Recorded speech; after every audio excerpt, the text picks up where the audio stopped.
buenos días, sean ustedes bienvenidos a este primer encuentro de la Red Iberoamericana de Epilepsia.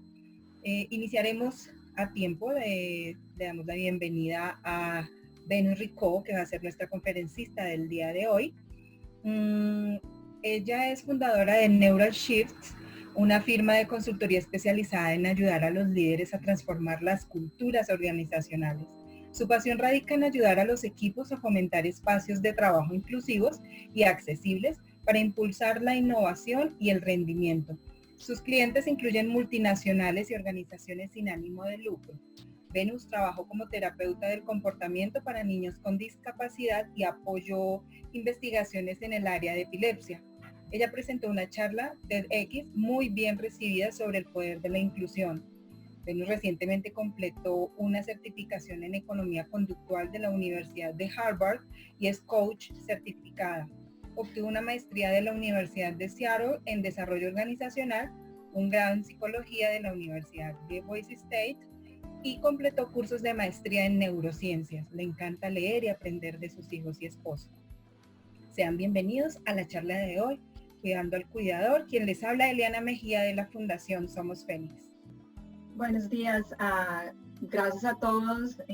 Realmente estoy agradecida de poder estar aquí compartiendo con ustedes y aprendiendo de ustedes también. Entonces voy a empezar para compartir mi pantalla. Por favor, me dicen si está compartida. Sí, sí lo está. Ok. Y voy a pasar aquí. Creo que la primera parte que fue la presentación ya está. Entonces voy a empezar con hablar acerca del duelo. Y una de las primeras cosas que uno piensa cuando es padre de familia, cuando tiene un hijo, desde el momento que está embarazado, uno está pensando en cuál es cómo el hijo va a ser, uno crea una ideación de quién esta persona va a ser, cómo va a ser. Uno sueña con todo. Y ese proceso crea un proceso de duelo, esa ideación crea un proceso de duelo, porque el momento que de pronto tiene uno un hijo o un familiar que no mide las expectativas que uno creó mentalmente o psicológicamente, hace que las personas lleguen a un momento a sentirse de pronto en negación, como no puedo creer que esto haya pasado, que mi hijo tenga esta condición, eso no es verdad, esa como confusión, en choque que nos pasa, ¿no? Cuando es un evento que está en contra de nuestras expectativas, también nos puede llevar a tener rabia o ira debido a la circunstancia. Otras personas también pueden enfrentarlo con depresión. Y estas etapas dentro del duelo, del proceso de la relación, ¿no? El duelo es un proceso de pérdida de una relación, no necesariamente de una persona, ¿no? Desde la relación que uno creó, uno imaginó que iba a tener con esta persona, de pronto no es lo que uno imaginó. Entonces de pronto la mamá o la familia, ¿no? La familia se puede sentir con depresión, falta de impotencia, de pronto abrumado con la cantidad de cosas que tiene que hacer, cómo tiene que cuidar. Empieza a tener ese proceso como de negociación, como que qué hice yo, qué fue lo que no hice dentro del embarazo, yo he hecho esto, he hecho lo otro, porque me está pasando esto, ese proceso de negociación que pasa interno, que es como un culpamiento, ¿no? Es algo que también lo experimentan y llega con el tiempo y con el trabajo, yo creo que psicológico, llega al proceso de como de aceptación, de decir, ok, bueno, esta es la realidad, esta es la situación que yo tengo con mi hijo o mi hija o con mi familiar y no puedo, y ya tengo que aceptar esto lo que es y tengo que mirar cómo puedo realmente apoyarlos, ¿no? La otra parte que llega es, ya una persona puede llegar al propósito de vida, que es lo que yo digo. Eliana, por ejemplo, Eliana está en esa parte de propósito de vida, porque ella no solo trató de procesar todo esto que pasó con su hijo, sino que también está haciendo este trabajo para ayudar a otros. Ya se volvió una parte de su misión de vida. Entonces las personas pasan por este proceso no de una forma lineal, no vamos de negación a propósito de vida, sino pasa. Puede que nosotros experimentemos diferentes partes del proceso. Al mismo tiempo podemos estar en negación, podemos estar deprimidos, podemos estar en negociación y también al mismo tiempo tener ira. Entonces voy a dejar a que Eliana, por favor, nos cuente cómo se presentó el proceso de duelo en su vida con la situación de su hijo. Bien, recordemos, y eso es importante aclarar que culturalmente le llamamos duelo solamente cuando tenemos una pérdida, cuando han fallecido. Pero realmente también se le llama duelo cuando nosotros como cuidadores nos enfrentamos a este tema. Por ejemplo, en mi caso, nosotros no teníamos tal vez un referente de discapacidad en ninguna de nuestras familias, ni la de mi esposo ni la mía, entonces claramente al principio fue muy duro. Lo primero que pensamos es, ¿qué pasa? ¿Qué sucedió? Porque realmente mi hijo nació neurotípico y a los 4 meses empezó a convulsionar y enfrentarse a esto cuando te dicen simplemente no hay nada que hacer, está convulsionando y esto va a ser para siempre. Para uno como cuidador es bastante frustrante. Yo explicaba, y es algo que yo les explico mucho a las mamás, es como ir en bus y a la mitad del camino te bajan a patadas de él. Entonces también tuve mucha ira conmigo, creí que no iba a ser capaz, ira por haberme, bueno, y culpa, ¿no? Esa es una dualidad, la ira y la culpa, porque creí que por no haberme tomado las vitaminas, a mi hijo se le había creado esa condición. Y posteriormente, peor aún, cuando nos encontramos con que tenía un síndrome de West, con una epilepsia refractaria, y eso traía un montón de condiciones juntas, para lo cual yo no estaba preparada, ni mi esposo ni mi familia estábamos preparados. También tuve muchos tiempos de irritabilidad. Durante el primer año para mí fue el año de duelo, que fue unido a mi depresión postparto, tiempo en el cual yo tenía que, durante los primeros meses, tenía que estar llevando a mi hijo constantemente a controles, recién parida, como le llamamos, y era muy duro. También intrínsecamente dejé a un lado mi parte femenina y me volqué a la vida de él. Me puse furiosa conmigo misma al no saber, no haber premeditado, no lograr entender el tema, y con mucha gente a mi alrededor que me acompañaba, pues llegó mucho la crítica, llegaron mucho los comentarios duros.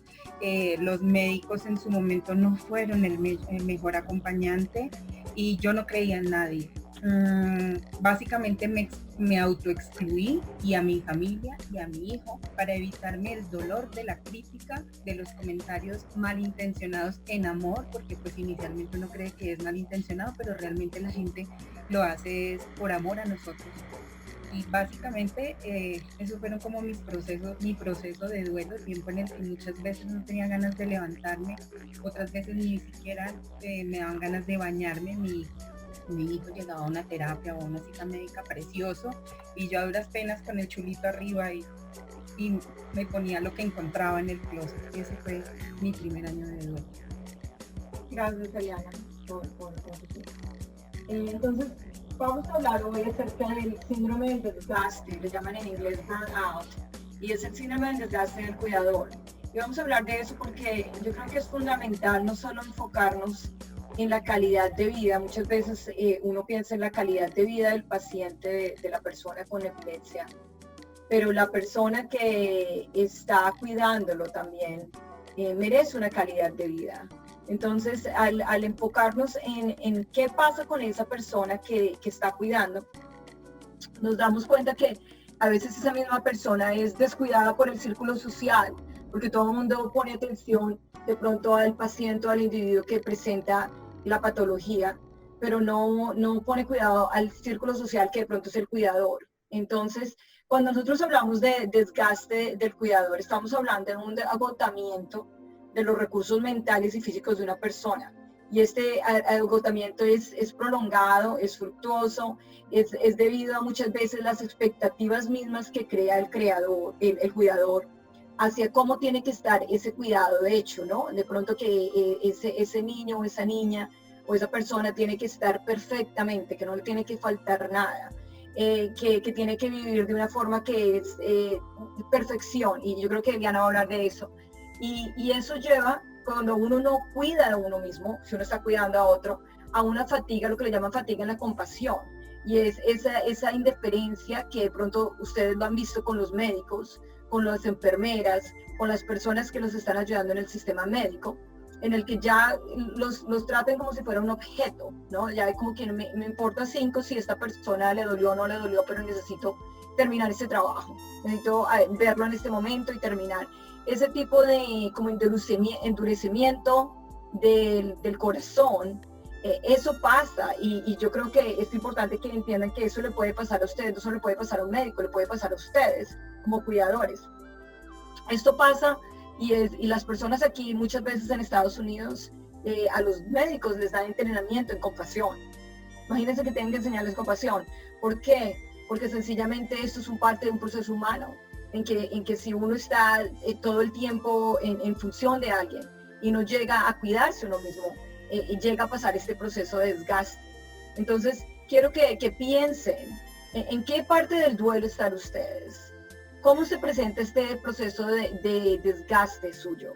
Porque este proceso de desgaste pasa no a nivel cerebral, no solo que uno se siente agotado, está cansado emocionalmente, está irritado, sino también a nivel de su cuerpo.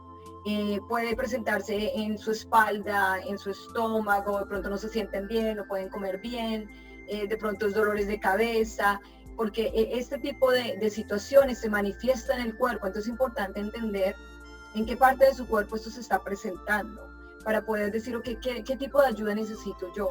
Necesito un respiro, necesito masaje, ¿qué necesito yo? Necesito cuidar mi dieta para poder prevenir de que ustedes totalmente se quemen, ¿no? Se quemen psicológicamente y mentalmente. Una de las formas que usted sabe que usted se está quemando es cuando usted siente que no tiene propósito de vida, como que yo no sé por qué ya estoy haciendo esto, yo no sé ni para qué vine yo a esta vida, yo qué estoy haciendo. Cuando usted pierde la capacidad de ser compasivo, de tener empatía por esa persona con la que usted está cuidando. Y cuando usted empieza a expresar cosas con cinicismo, ¿no? Como que, ay, no, ¿y eso para qué? Cuando usted empieza a ser cínico acerca de la situación del paciente o de la persona que usted está cuidando, esas son formas de manifestar de que usted se está quemando psicológicamente, físicamente. Yo creo que cada persona que está aquí está en una función de cuidado de una persona, sabe que es este dolor, sabe que significa experimentar esto. Entonces, Eliana, si nos puedes contar de una forma breve cómo se presentó para ti el síndrome del desgaste del cuidador. Bien, básicamente no me di cuenta yo, realmente no fui yo. A través de una de las hospitalizaciones más largas que mi hijo tuvo, ellos se dieron cuenta de que yo pues estaba pasando por él. Mi hijo tenía un desorden de sueño que lo llevaba a dormir en la noche 2 horas máximo y ese era el tiempo que yo dormía. Adicionalmente, pues nada, o sea, en ese momento tenía dolor de codos porque él pesaba mucho, dolor de espalda, permanecía con sueño todo el tiempo, es decir, si iba a una reunión podía perfectamente dormir todo el tiempo, pero a la vez estaba alerta. Entonces en los momentos en la noche cuando yo descansaba con mi hijo al lado, si él medianamente se movía, yo despertaba. Entonces vivía al límite todo el tiempo con la adrenalina puesta porque el tema era que si no me daba cuenta él podía fallecer, podía tener un paro cardiorrespiratorio, podía ahogarse con su propia saliva, podía, no sé, una mala postura porque él dependía 100% de mí. Era un niño con una discapacidad del 100%, entonces era bastante complejo en ese momento, así fue como lo encontré. Y generalmente las mamás que ya tenemos, que ya estamos presentando el síndrome de burnout, tenemos problemas de columna, tenemos problemas de cadera, de rodillas, muchas. Nos descuidamos y buscamos comer y nos subimos mucho de peso y es contraproducente porque tenemos que alzar a nuestros hijos. Lamentablemente aquí en Colombia el acompañamiento de las diferentes entidades promotoras de salud no es completo, así que algunas no contamos en su momento con la posibilidad de una enfermera o de un apoyo. Y en un 99% la gran mayoría de cuidadoras son madres solteras. No, afortunadamente pues en mi caso yo contaba con mi esposo, pero el deterioro es físico. Si tú miras una foto mía del antes de estando con mi hijo a una foto posterior, te vas a dar cuenta que mi cara refleja a alguien muy diferente. Tenía unas ojeras cual mapache, cual oso panda. Estas eran como mis características, además de andar muy estresada todo el tiempo, pendiente de cosas externas, y me irritaba demasiado. Entonces son muchas de las características que en común tenemos con la gran mayoría de mamitas que hacemos parte de la fundación. Gracias. Entonces hoy vamos a hablar de la resiliencia, porque a pesar de que nosotros pasemos por trauma, la mayoría de personas se recuperan del trauma. La mayoría de personas tiene la capacidad de continuar. Entonces, ¿qué es la resiliencia? ¿Qué demuestran ustedes al poder continuar? Es de que el proceso de resiliencia es un proceso en el que usted negocia, digámoslo así, se adapta con su medio ambiente, con las circunstancias que se le están presentando. Una de las cosas que sabemos es de que todo mundo tiene diferente tipo como de habilidad de ser resiliente, ¿sí? No todos tenemos las mismas herramientas. La otra parte es de que a nivel de nuestra vida, a largo plazo, ¿sí? De pronto en una etapa de tu vida tú eres muy resiliente, otras etapas no lo eres. Por ejemplo, yo creo que en este momento, con el COVID, con el coronavirus, es una etapa muy difícil para una persona ser resiliente, porque está la circunstancia, la adversidad con la que está viviendo, más ahora la pandemia, realmente como que le caen 2 o 3 encima. Entonces, el que tú estés donde tú estés, el que tú estés psicológicamente donde estés, realmente es debido al ambiente en el que estás. Pero yo creo que es una oportunidad, y voy a hablar hoy, una oportunidad de decir, ok, ¿cuáles fueron las reglas que me funcionaron antes? Y evaluar si esas reglas que funcionaron antes para solucionar algún trauma, si te van a solucionar, si te van a servir ahora. Porque la circunstancia de ahora es muy diferente. Entonces es importante uno siempre analizar el contexto en el que uno se encuentra. Porque el contexto de Estados Unidos no es el contexto de Colombia, no es el contexto de Bolivia, no es el contexto de Cataluña. Entonces es importante que uno entienda cuál es su contexto social y familiar que lo lleva a uno a tomar diferentes decisiones. Una de las cosas que me gusta siempre enfatizar en cuanto a la resiliencia es de que es algo que se puede desarrollar, es algo que uno no nació, no todo el mundo nació resiliente, pero es algo que uno puede desarrollar por medio de las estrategias. Voy a mostrar una de las estrategias. Algunas las desarrollamos sin ni siquiera saber de que eso eran estrategias de resiliencia. Una de ellas es entender cómo funciona el cerebro. El cerebro, por lo general, tiene una parte prefrontal que está aquí, que es tu cabeza, que está a este lado. Esta parte prefrontal es la parte que se desarrolló mucho después a nivel de evolución, pero que nos ayuda a tomar decisiones, nos ayuda a estar racionales, lógicos, calmados. Cuando estén calmados, esta parte está funcionando. La parte temporal aquí, la parte del sistema límbico, donde se manejan todas las emociones, esa parte es la parte más primitiva. Es la parte en cuando alguien dice algo que te irrita, es la parte que se activa, esa parte emocional. Y que crea que tengas memorias acerca de algo que te pasó. Entonces, ¿qué pasa? Lo que nosotros sabemos es que el proceso de resiliencia es un proceso súper complejo a nivel del cerebro. No hay una neurona que diga, te hago resiliente. No, es un proceso coordinado, total, para que tú seas resiliente. Entonces, una de las cosas que sabemos es de que cuando tú estás irritado, tu cerebro está, yo sé si esto lo habla Daniel Siegel, tu cerebro está así en este momento. Cuando tú estás calmado, tu cerebro está así, está en coherencia. ¿Y eso qué quiere decir? Que la parte prefrontal de tu cerebro está manejando la comunicación hacia abajo. Entonces le está diciendo a esta otra parte del cerebro, cálmate, no te irrites, eso no tiene por qué irritarte, tú vas a estar bien. Cuando tú le estás gritando a la persona, tu cerebro está así. Entonces es importante que pensemos, ¿no? ¿Cómo estamos direccionando la comunicación dentro de nuestro propio cerebro? Porque es algo que nosotros podemos regular. Y es regular el estrés. ¿Sí? La parte de resiliencia es aprender a regular el estrés.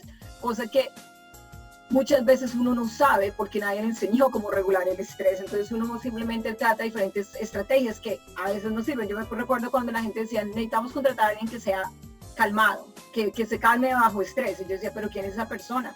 ¿Pero cuáles son los que contratan? porque eso yo no sé cómo. Entonces me tuve que aprender, obviamente, para poder hacerlo. Entonces, cuando hablamos de resiliencia, lo vamos a partir en 3 partes. Una es la capacidad, es tu habilidad de manejar el estrés a diario. 2 es la adaptabilidad, cómo te adaptas a la circunstancia en la que estás. Y 3, la parte de crecimiento personal.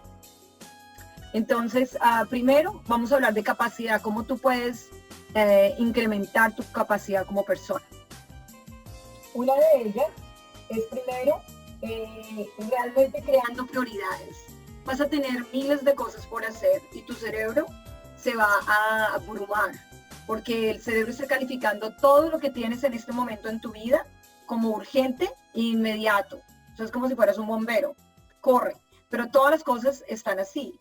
El problema es que no todo realmente es urgente e inmediato. Sí hay cosas que son urgentes e inmediato. Entonces, la habilidad que tienes que desarrollar es la habilidad de priorización, de que tú digas cuáles son las prioridades, pero no son 20, son 3. Y mucho más en situaciones de crisis, ¿no? Entonces, ¿cuáles son las 3 prioridades que tengo que llegar esta semana? ¿Sí? Entonces empieza a planear cuáles son las 3 prioridades. De la segunda parte que tienes que hacer para incrementar tu capacidad es ajustar tus expectativas. ¿Eso qué requiere? De pronto tú estás en un núcleo familiar, de pronto no tienes ese apoyo, pero tienes otras personas alrededor tuyo. Necesitas renegociar qué es lo que ellos esperaban de que tú hicieras. Si tú eres la mamá o la mujer que cuidaba de los niños, que cuida del esposo, que cuida de la casa, que lo hace todo, la supermujer, ¿sí? Realmente es algo que es un mito, es algo casi imposible es cuando tú creas la expectativa irreal, porque no es real que tú seas una supermujer. Entonces, ni un superhombre. Entonces tú necesitas renegociar con las personas con las que vives y decir, ¿sabes qué? Mira, yo realmente era la que siempre hacía mercado, pues yo no puedo estar haciendo siempre mercado porque yo necesito llevar al niño o a la niña a sus citas médicas. Entonces necesito que tú, por favor, me ayudes a hacer mercado. Entonces tú empiezas a delegar y a renegociar la relación que tenías. Y eso es lo más difícil. El momento que tú tienes una relación que funciona de una forma y la tienes que renegociar, eso es lo más difícil que vas a tener que hacer. Entonces, sacar habilidades de negociación en tu relación, de poner nuevas límites, ¿sí? ¿A qué tú puedes hacer? Esos límites son súper importantes porque te ayudan a crear la capacidad. La otra estrategia que puedes hacer es realmente buscar apoyo. Muchas veces el cuidador, como está en función de cuidado, su cerebro como que se cierra a tengo que estar cuidando, tengo que estar ayudando, en qué puedo ayudar, pero no mira quién me puede ayudar. Y esto, y muchas veces se siente como una situación como de pérdida, no, si yo fuera tan buena, yo no estaría pidiendo ayuda. Si yo fuera tal y tal, yo no estaría pidiendo ayuda. Y el problema es que la realidad es que como seres humanos, lo que nos hace ser exitosos es la interdependencia, no la independencia. El problema es que a nosotros nos han vendido la historia del superhéroe, del independiente, del que lo puede hacer todo. Entonces todo el mundo trata de ser Superman, pero la realidad es que Superman no sobrevive. El que sobrevive son los que estamos trabajando y colaborando con otros. Entonces buscar apoyo es súper importante. La otra parte esencial cuando tú tratas de crear más capacidad en tu vida para poder ser resiliente es de que tú trates de buscar actividades que te recarguen las pilas. Y para eso yo me refiero a actividades en que te cuides a ti mismo. Puede ser ir a la iglesia, puede ser hacer ejercicio, que es súper importante, puede ser socializar con otras personas, de pronto simplemente llamarlos. Pero yo digo, cuando tú tratas de recargar las pilas, tú tienes que pensar muy bien cómo creas ese ambiente que te ayude a recargar las pilas. Porque todos tenemos gente a la que llamamos, que nos recargan las pilas, y a otros que nos bajan la batería. Entonces tú tienes que decir, bueno, ¿a quién voy a llamar que me va a hacer sentir en este momento bien? Que de pronto puedo hablar y me va a escuchar. Sencillamente es escucharte. Y de pronto es poner esos parámetros. Muchas veces las personas naturalmente quieren solucionarnos los problemas, pero nosotros lo único que queremos es que nos escuchen. Entonces tenemos que ser claros en la necesidad que tenemos. Entonces yo le digo a mi esposo, no quiero que me soluciones el problema, solo quiero que me escuches. Y él dice, ok, entonces tiene claro cuál es la expectativa que yo tengo. La segunda parte que de pronto es importante que ustedes piensen es la adaptabilidad. cuando están en adaptabilidad, lo principal es manejar el estrés. Y la situación es de que cuando tú no viste tus padres, no tienes modelos de personas que saben manejar el estrés, inconscientemente vas a copiar esos modelos. Entonces de pronto no vas a estar gritando a tus hijos, de pronto vas a estar golpeando a tus hijos, cosas que obviamente no es lo que tú quieres hacer y no es lo que debes hacer, pero es la forma que tú crees que puedes sacar ese estrés. Entonces yo creo que es importante y yo creo que es el desafío, es de que tú no recrees los mismos patrones de modelo con los que hicieron tus padres, sino que tú avances como cuidador o como padre, ¿no?, de tus hijos. Entonces lo primero que todo es regular tu estrés. Para eso yo tengo una técnica que yo uso personalmente y riéndose y todo cuando estoy manejando. Alguien me preguntó si cierro los ojos. No, obviamente no estoy manejando, pero manejar a veces es muy estresante. Entonces, ¿qué hago yo? Simplemente empiezo a respirar, tomo el aire, empiezo 1, 2, 3, 4, cuento hacia 4, cuento 1 cuando tengo el aire, lo sostengo, y cuento hacia 8 cuando saco el aire. Esto lo hago de forma consecutiva por más de 2 minutos. Se ha mostrado en la ciencia que cuando tú haces esto de forma consecutiva, eso regula realmente tu energía, regula tu cuerpo, baja tu estrés. Y esta es una de las técnicas que usan las personas que trabajan en situaciones de crisis, como los soldados o los firefighters, los bomberos. Entonces, yo recomiendo que si tú te estás sintiendo muy estresada o estresada, que practiques esta respiración. Piénsala ahorita, en el momento que estás como abrumado, lo único que tienes que pensar es cómo puedo respirar. Respirar profundo, seguido, ¿no? No es solo un respiro, porque el momento que respiras solo una vez, eso no te va a bajar, no te va a regular el cuerpo. La otra cosa que tienes que hacer es negociar expectativas, ajustarlas, ¿sí? El momento que tú tenías de la expectativa de que todo tenía que ser perfecto y la cita tenía que pasar así y el médico me tenía que decir esto y la otra persona me tenía que decir lo otro, esa no es la forma que va a ocurrir. Entonces yo creo que también tienes que ajustar cuál es la expectativa que tú tienes del médico, porque los médicos han probado muchas veces que no todos están aquí para dar esperanzas, muchos están aquí simplemente para dar datos, y esos datos muchas veces son basados en ciencia y son desalentadores. Realmente uno dice, no, ¿cómo así? Se me va a acabar el mundo. Entonces, de pronto ellos no son los que te van a dar la esperanza. Entonces tú tienes que buscar otras personas o otras fuentes que te den esperanza. La esperanza es fundamental para seguir motivada como persona. La otra parte que es importante en poder ser adaptable es poder no estar pegado a controlar todo. El momento que tú quieres controlar la vida de cómo todo pasa, cómo pasa el cuidado de tu hijo, cómo pasa tu vida, cómo pasa la de tu esposo, eso va a hacer que te estreses más. Entre más control quieres poner, más estrés vas a tener. El momento que tú dejas de controlar todo, que tú dices, ¿sabes qué? Lo que pasó, pasó. Llegué a la cita, eso fue lo mejor que pude. Esto pasó, eso fue lo mejor que pude. Y simplemente dejas que las cosas como pasen, como que hay un propósito. Esto pasó por un propósito, por algo eso tenía que pasar. Y quitas un poco de tener que controlar, vas a poder bajar tus niveles de estrés. Y yo digo que ese es un proceso bien difícil porque uno está acostumbrado a controlar. Uno es premiado por controlar las cosas. Entonces, el momento que uno encuentra una cantidad de información, uno usa esa información es para sentir certidumbre, para sentir que uno sabe algo. Y cuando uno no tiene información, uno se siente fuera de control. Entonces, esa incertidumbre es difícil a veces de vivir, pero el momento es que tú aprendes a vivir con la incertidumbre y decir, ¿sabes qué? Lo único que puedo controlar es esta parte, esa otra no la puedo. Yo no puedo controlar que una pandemia. La pandemia va a estar ahí, pero yo sí puedo controlar cómo yo me comporto con mi hijo o con mi familia. Eso te va a bajar un poco el estrés. Y la otra parte es planeación. Planeación para tú poder realmente decir, ok, entre todas estas cosas que van a pasar, estas son mis prioridades y voy a crear un plan acerca de esas prioridades para poder cumplir más mis metas. Porque sí, a pesar de que tú estás en función de cuidado, eso no quiere decir que no tengas metas. Hay metas que tú puedes continuar llevando, ¿no? Como persona, porque hay diferentes relaciones que tú estás manejando y muchas veces la relación que uno se olvida.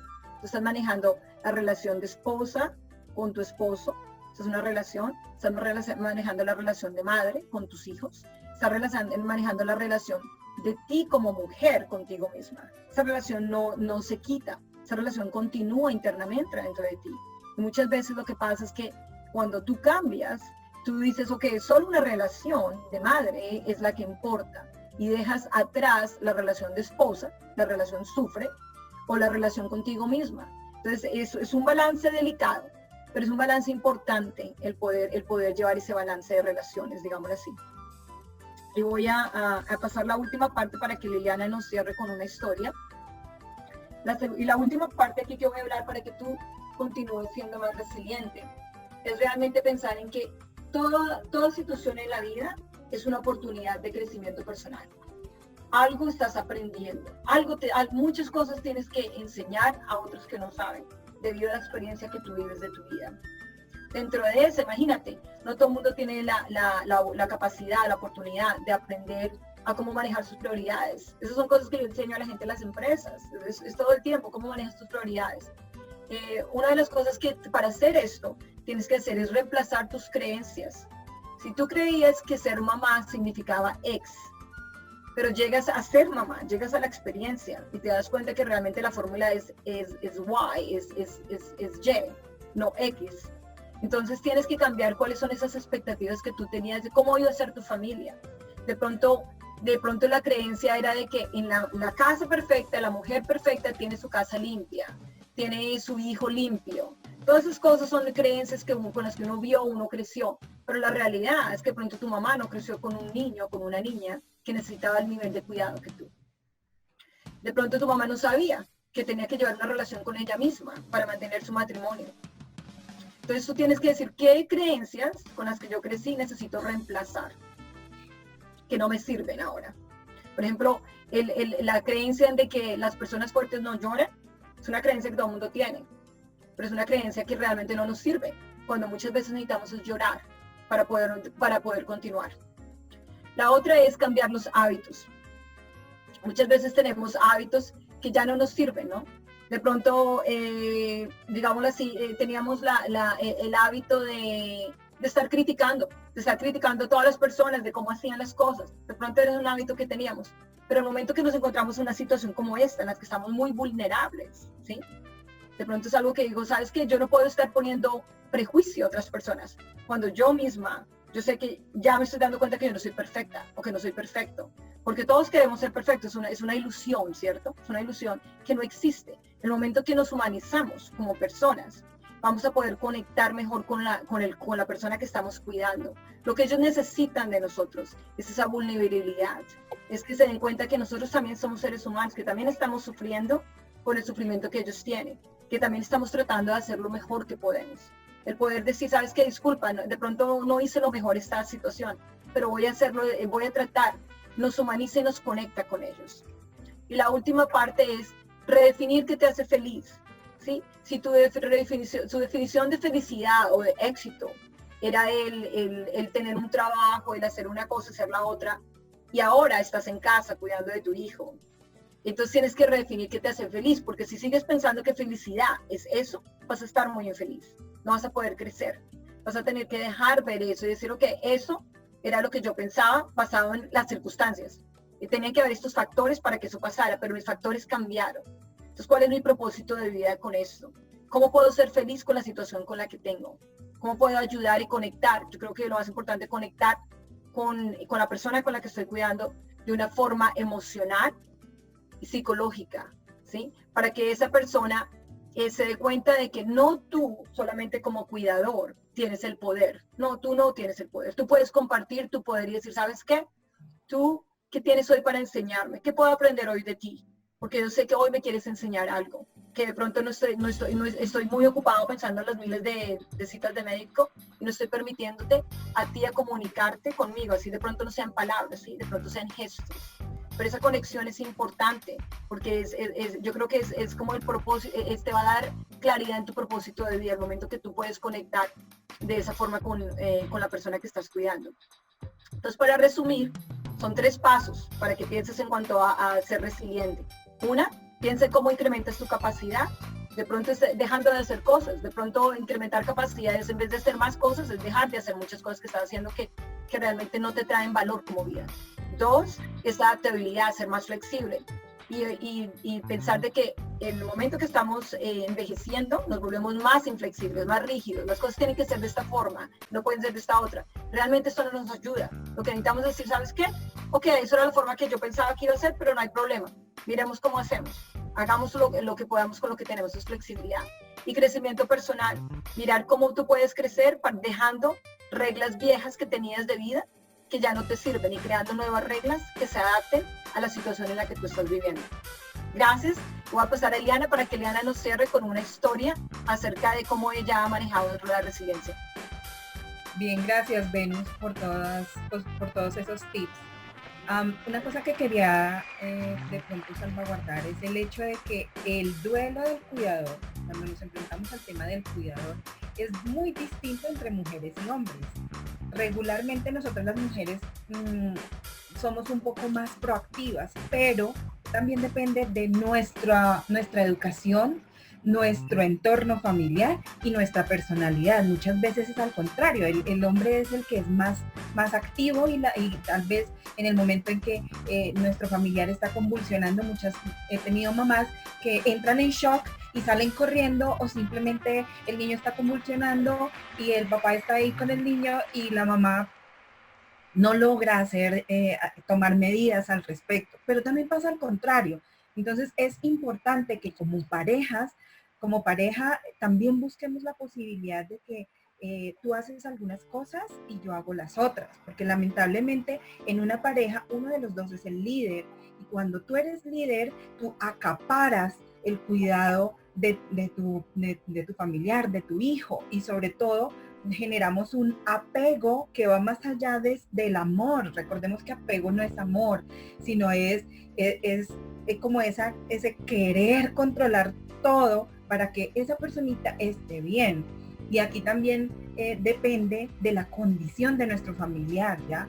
Si es una persona funcional, pero tiene como base la epilepsia, o si tiene un síndrome que dentro de él se encuentra como síntoma la epilepsia. Entonces son varias cosas que interfieren y que varían en el síndrome del cuidador.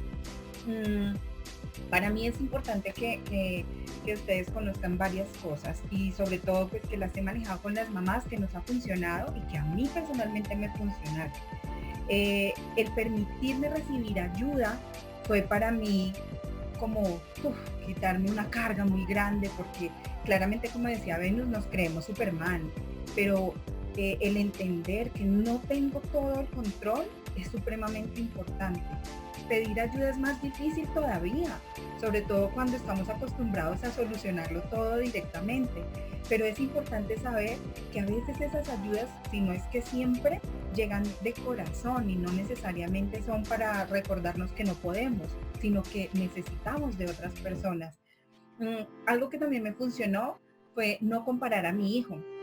Y con esto los llevo a una reflexión. Es una amiga, cuando me diagnosticaron al niño, a sus 4 meses me decía: amiga, a ti te sucedió algo muy particular. Los niños típicos vienen en una configuración de Android, y tú tienes un iPhone sin instrucciones. Tienes que encontrarlas tú. Y eso me llevó a entender que mi hijo era único, que si bien después en el camino encontré muchos que tenían similares características, mi hijo era mi hijo. Y no tenía yo por qué compararlo con otro, porque él era especial. Ese fue el que tuve yo. También excluir a las personas negativas, incluidos los médicos, que tal vez no tenían una posibilidad o una manera de expresar lo que, pues claramente la condición de mi hijo era compleja, era difícil, tal vez deteriorante, pero pues no necesitaba yo también a alguien que me estuviera marcando el hecho de que todo lo que estás haciendo es infructuoso, ¿sí? Lo que yo hice fue sacar a un lado a esas personas negativas, amigos, familia, y quedarme con quienes aportaban en mi vida diaria. Tomé acción, sobre todo porque me encontré con una frase también que hablaba de que el dolor es inevitable, o sea, es inevitable saber y pasar por esa situación, pero quedarme en el sufrimiento sí es una opción que yo puedo cambiar.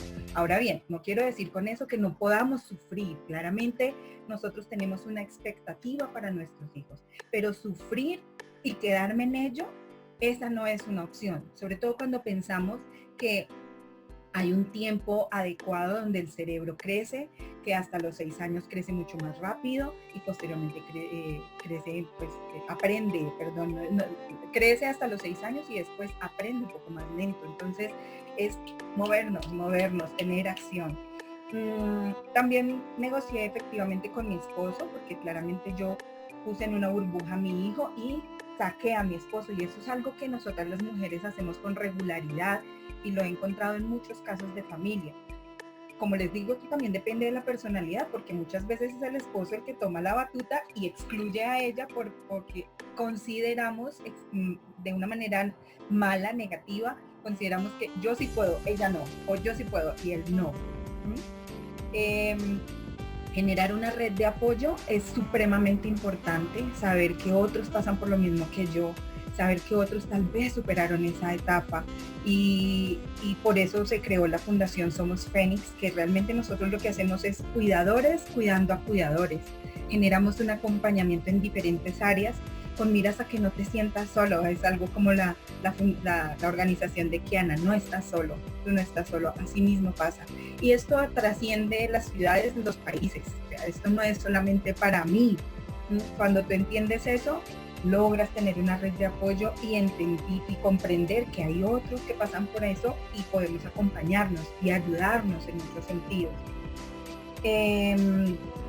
También dentro de la resiliencia, lo que yo hice fue empezar a salir, porque como les conté antes, yo me autoexcluí, pero posteriormente empecé a salir, negociando con mi esposo que pudiera tener espacio solito con el niño y yo pudiera salir a reencontrarme con mis amigos. Pero esto no pasó a los meses, ni pasó al año. Realmente pasó a los 3 años posteriores a que mi hijo fuese diagnosticado. Empezar a salir es difícil, delegar el cuidado de mi hijo era complejo. Por eso lo que empecé a hacer fue un proceso de enseñanza para que mi esposo lograra, tal vez ante una medida compleja, ante una situación compleja, que él pudiese reaccionar de una manera adecuada. Y como tenía muchas cosas en la cabeza yo era un poquito desordenada con mis cosas, entonces lo que hice fue generar un calendario que me recordara cosas puntuales para hacer, porque una de las cosas que tenemos como cuidadoras es que muchas cosas se nos vuelan y se nos olvidan. Entonces sí es importante llevar un orden, una planeación y un listado de aquellas cosas por hacer. Entonces llevar una agenda y llevar un calendario es supremamente importante. Cuando los pacientes son funcionales, es un poco más difícil poder tener el control de ellos, y permitirles a ellos ser independientes es también difícil, pero también debemos entender que ellos son un mundo aparte y que si bien vienen a enseñarnos a nosotros, nosotros también debemos darles a ellos las bases para que ante una situación difícil puedan sobrepasarla. Esa es como los puntos en los que quería hacer énfasis. Yo creo que pasamos como al tiempo de preguntas, ¿te parece, Venus? Yo por ahí estuve tratando de mirar algunos en cuanto al estrés, cómo manejar herramientas de estrés. Aquí yo tengo el listado ya resumido. Tenemos ok, esta es una pregunta para mí. En un primer momento, al recibir el diagnóstico de tu hijo, ¿en qué te refugiaste? ¿Religión, música o medicina? Bueno, mi creencia religiosa es ser cristiana. Nosotros somos como una familia cristiana. Y si bien efectivamente la oración me ayudó mucho, fue una de las cosas que dejé a un lado, el asistir a la iglesia. Realmente lo que hice fue básicamente centrarme en mi hijo y orar con él mucho. Una creencia o una fe es súper importante en ese momento porque es una manera de desahogarnos, así como para algunos es la meditación y analizar la situación. También para mí la oración fue un desahogo bastante importante. No fue música, aunque me encanta, pero no fue la música. También lo que hice fue dejar espacios en la semana que ya no eran de terapia, ya no eran de médicos, pero sí era un día en pijama con mi hijo, porque pues yo le cuidaba 24/7 y pues mi esposo era el que labora, es el que labora. Entonces, saqué espacios donde un respiro, vamos a hacer una. Esa fue como la manera en que yo lo tomé. Para Venus, ¿qué herramientas podrían usarse para gestionar los momentos de estrés? De pronto, además de la respiración que nos decías. Yo creo que una de las herramientas es, y yo estaba hablando de eso ayer, es realmente el evaluar el estresor. Entonces, la situación que te está causando estrés, mirar cómo tú la estás interpretando, porque tu cerebro muy fácilmente crea una historia. El momento que alguien llegó, digamos así, que llegó el médico, o llegó una persona a tu casa, y de pronto no te saludó la expectativa que tú tenías, de, oh, no, me tiene que saludar, hola, ¿cómo estás? Sino simplemente no te miró, o de pronto saludó, y tú interpretas eso como que, uy, no, yo le caí mal, es que no está de mal genio, no me quiere. Cualquier interpretación que tú le das, tú estás creando el estrés. Entonces es como tú interpretas. Si yo la interpreto y digo, de pronto no me vio, de pronto está ocupada, de pronto tuvo alguna situación. O sea, si yo depersonalizo, si no es cerca de mí, ¿sí? Porque el cerebro es muy, muy fácil de que todo lo haga cerca de uno. Como que el mundo funciona, gira alrededor de uno, de cada ser humano. Todo el mundo piensa así, de que algo tuve que haber hecho yo. De pronto no me peiné bien, de pronto es el momento que tú empiezas a decir, ¿sabes qué? Cada persona tiene su mundo y funciona dentro de ese mundo. Entonces, simplemente eso fue lo que pasó. Creas diferentes interpretaciones e historias, manejas la historia que tú tienes en cuanto a las situaciones, eso va a bajar tu estrés, ¿sí? Entonces, el momento que tú te victimizas por todo lo que pasa alrededor tuyo, tú vas a incrementar el estrés. El momento que tú dices, eso pasó independiente de lo que yo hice, quitas esa causa y efecto, vas a bajar tus niveles de estrés. Yo creo que ejercicio es fundamental. Muchas veces la gente piensa, no, pero es que yo no tengo tiempo de hacer 1 hora de ejercicio. ¿Quién tiene tiempo de media hora? Sí, yo tengo tiempo de bañarme. Bueno, de pronto no tienes tiempo de 1 hora, de media hora, pero si pones 5 minutos, si pones 1 minuto, empiezas así de una forma de micro hábitos, ¿no? Entonces con 1 minuto, con 5 minutos, una caminata. Si dices, aunque sea, necesito salir a caminar, necesito limpiar mi mente, necesito esto, y sales y dices, necesito que alguien esté aquí, y voy a hacerlo, son 5 minutos, ya vuelvo. O sea, son cosas pequeñas que estás haciendo que te van a ayudar más que si te imaginas algún día haciendo la cosa más grande que es ir a una caminata de 1 hora. Pronto no va a pasar. Entonces yo creo que es buscar dentro de tu medio ambiente cosas pequeñas, micro hábitos que puedas hacer que te ayuden a regular eso, pero mucho empieza con tu mente, cómo manejas las situaciones, cómo las interpretas, las historias que creas. Y 2, y yo creo que en cuanto a esa historia, lo voy a decir, si estás en la historia y la historia está sufriendo, tú eres la víctima, estás sufriendo. Entonces puedes cómo cambiar la interpretación para que tú no seas la víctima de esa historia. 2, manejar realmente el ejercicio es súper importante, súper importante. Y yo creo que si alguno de ustedes que están aquí tienen alguna otra técnica, ¿no? Que maneja la respiración es fundamental, yo creo, para manejar eso. Y si alguno otro tiene alguna técnica, por favor, póngala en el chat. Eso es lo primero que se me viene a la mente. Dale. Sí, yo tengo una técnica y es, la investigación nos ayuda muchísimo, a veces para estresarnos un poco más y otras veces para darnos también alivio. Pero en el momento, por ejemplo, que una persona convulsiona, cuando no tenemos ese conocimiento sobre las convulsiones, es un momento de estrés. Pero cuando entendemos también que nuestros sentimientos, que nuestro estrés implica que tal vez la condición de nuestro hijo, de nuestro familiar, se va a complicar, porque recordemos que nosotros también manejamos energías, también nosotros somos fuentes de muchas cosas. Entonces lo que hacemos, por ejemplo, con un niño con lesión cerebral o con un paciente que tiene una lesión cerebral, pues la epilepsia es una lesión cerebral, se hacen un poco más sensibles a muchas cosas. Es decir, que si yo soy el cuidador primario, en muchos sentidos también debo cuidar mis sentimientos al estar cerca de él. Es importante que si está convulsionando, tal vez tenga una convulsión en donde se mueve todo su cuerpo y seguramente cae al piso y pues si me voy, no tengo como el chance de quedarme quieto. Ahí es donde yo tengo que respirar, como dice Venus, y decir, ok, ¿qué tengo que hacer? Llevar mi como mi angustia a la acción, porque es él quien está manejando el momento difícil, independientemente de que yo sea la cuidadora, es él quien sufre con tal vez un espasmo fuerte que genera un dolor horrible, tal vez que de pronto a veces nos ha sucedido, a mí me sucedió que mi hijo en algún momento se arrancó la gastro y yo entré en crisis y yo decía, Dios mío, ¿qué hago? Y lo primero que hice fue llamar a alguien, auxilio, se sacó el botón y yo decía, miércoles, eso pude haberlo hecho yo. Sí hay que tomar acción, siempre hay que tomar acción, pero tenemos que prepararnos para ello y es importante que sepamos que somos uno, cuidador y cuidado somos uno. Y ese sentimiento de frustración que yo tengo se lo puedo pasar a él. Entonces es importante que nos concienticemos de la importancia de la labor de nosotros para la mejoría de ellos como pacientes. Bueno, continuemos porque ya estamos cortos de tiempo. Mencionar qué pasa con el cuidador familiar adultos cuando la persona adulta con epilepsia cambia de un momento a otro el estado de salud. No sé si se referirá tal vez a que le llegue una condición adicional o que tal vez se devuelva en cuanto a su condición, llegue tal vez a, después de ser funcional, retroceder a ser alguien postrado.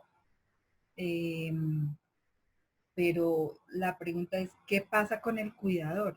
Lo que hemos hablado, frustración, dolor, culpa, porque a veces podemos decir, miércoles fui yo, fue tal vez la alimentación, fue lo que yo le di, fue tal vez un medicamento, se lo administré mal.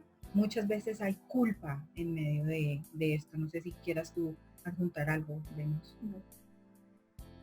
No. Bien, ¿cómo identificar en qué parte del proceso nos encontramos si se siente que no pasamos por el duelo?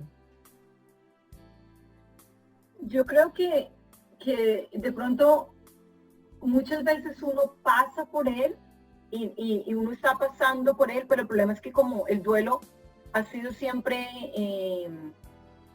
caracterizado debido a una pérdida física, de que la persona se fue, uno no se da cuenta cuando está pasando por el proceso. Hay un libro que se llama Manejando Pérdidas Emocionales, que en inglés se llama The Handbook Grief Recovery.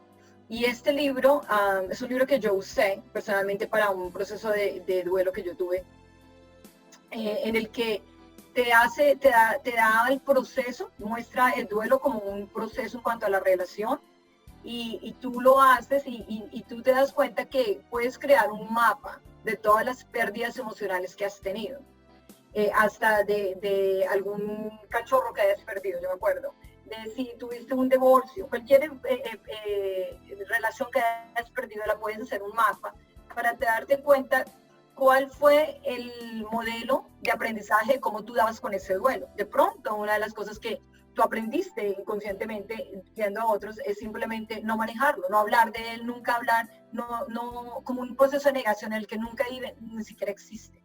Entonces, tú te das cuenta de diferentes formas de que ese modelo de patrón se presenta en las relaciones que has perdido para poder procesar ese duelo. Entonces, yo recomiendo ese libro, es buenísimo, realmente, porque cuando tú realmente pasas por un proceso de duelo físico, que la persona ya no está, muchos de los libros no ayudan para nada. La mayoría de libros empiezan con, déjame decirte cómo tal persona yo amaba se murió. Tú empiezas a llorar y no puedes ni pasar de la primera página. Entonces, cuando encuentras un libro que tiene una herramienta, una metodología que te ayuda a procesar los sentimientos, ¿sí? De pronto eso te puede llevar a aliviarte. De pronto no es algo que tengas que pasar. Yo digo, si no es algo que digas, ¿sabes que esto me va a ayudar en este momento? No te preocupes. Yo digo, siempre enfócate en lo que te puede ayudar en el momento. Y muchas veces hay mucha información. Yo les digo, este es el mundo de la información, pero no toda la información es lo que necesitamos en el momento. Entonces busca qué es lo que utilice tus habilidades críticas y analíticas para mirar qué información realmente te sirve, y lo que no, simplemente ignóralo. Bien. Y ya, son las 9, disculpa, son las 11 ya. Sí, pero vamos a terminar con 2 preguntas, y aquí habla es, si eres el adulto responsable, supongo que padre o madre, y tienes epilepsia, ¿qué sucede con tus cuidadores quienes son menores de edad? pues yo diría que contarles, explicarles lo que podría llegar a suceder y enseñarles cómo resolver la situación. No sé tú qué quieras decir al respecto, Venus. ¿Venus?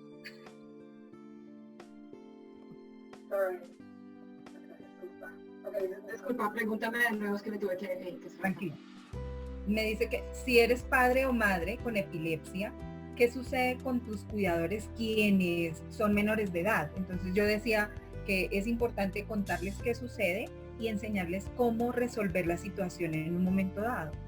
¿Tú qué podrías aportar ahí al respecto desde tu conocimiento? Sí, yo creo que de pronto es desmitificar, se me olvidó la palabra, como desmitificar qué está pasando contigo, para que haya como, yo creo que siempre empieza todo con comunicación, clarificar cuáles son las expectativas, cómo de pronto me puedes tú ayudar, ¿sí? Porque de pronto lo que ellos piensan que es ayuda, no es ayuda para ti.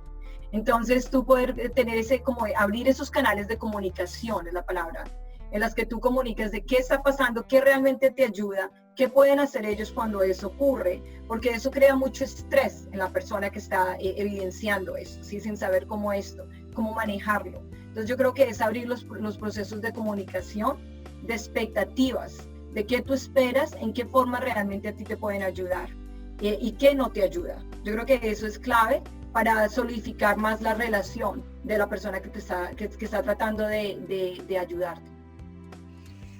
Sí, nos están pidiendo que por favor repitas el nombre del libro en español y en inglés. Voy a escribirlo acá, porque creo que se llama Manejando pérdidas emocionales, pero lo voy a escribir en inglés para que lo busquen, porque van a poderlo encontrar y saber cuál es. Se llama The Grief Recovery. Tiene 2 autores, es un libro morado, pueden buscar en Amazon primero para identificarlo, y creo que se llama Manejando pérdidas emocionales. Desde que lo identifiquen, que sea moradita van a poderlo encontrar. Ese es el libro que yo, cada vez que una persona fallece, es el libro que yo literalmente compro y le doy a la familiar o la persona que está pasando por el duelo. Porque yo sé que es un libro que va a ser una herramienta y de pronto la persona no está lista para hacerlo en ese momento. Yo espero, ¿no? Obviamente espero un tiempo y digo, ok, mira, de pronto este libro te puede servir, y simplemente le doy sin decirle nada. Porque yo sé que cuando estén listos para procesar, les va a servir para procesar eso. Bien, queremos aclararles que las preguntas que no puedan ser resueltas en este tiempo, porque pues ya estamos pasados de la hora, van a ser respondidas en las diferentes redes sociales de la red. Es por eso que es importante que ustedes las tengan para que puedan seguirlos y a su vez tener la respuesta a sus preguntas. Asimismo pasó con las anteriores charlas y con las futuras. ¿Aló? Sí. Bueno, les damos las gracias a todos por haber participado de esta charla, la 4ª charla de la Red Iberoamericana de Epilepsia, que es nuestro primer encuentro humanizando la epilepsia. Así es que le damos las gracias y los dejamos muy invitados para participar mañana en nuestra charla con Norma, que ella representa la Fundación Amena Epilepsia Vivir en Púrpura. Ella va a estar hablando con una nutrióloga acerca de la alimentación y la epilepsia, manejando una mejor dieta. Esto es algo muy importante, así es que los dejamos a todos muy invitados. Aquel que nos inscribió, por favor, se comunica con alguno de nosotros, idealmente a la red iberoamericana de epilepsia @gmail.com. Recuerden seguirnos en nuestras redes sociales y las consultas van a ser respondidas de todas maneras. Próximamente va a estar en YouTube la charla por si se perdieron algo. Muchas gracias a todos, que estén muy bien.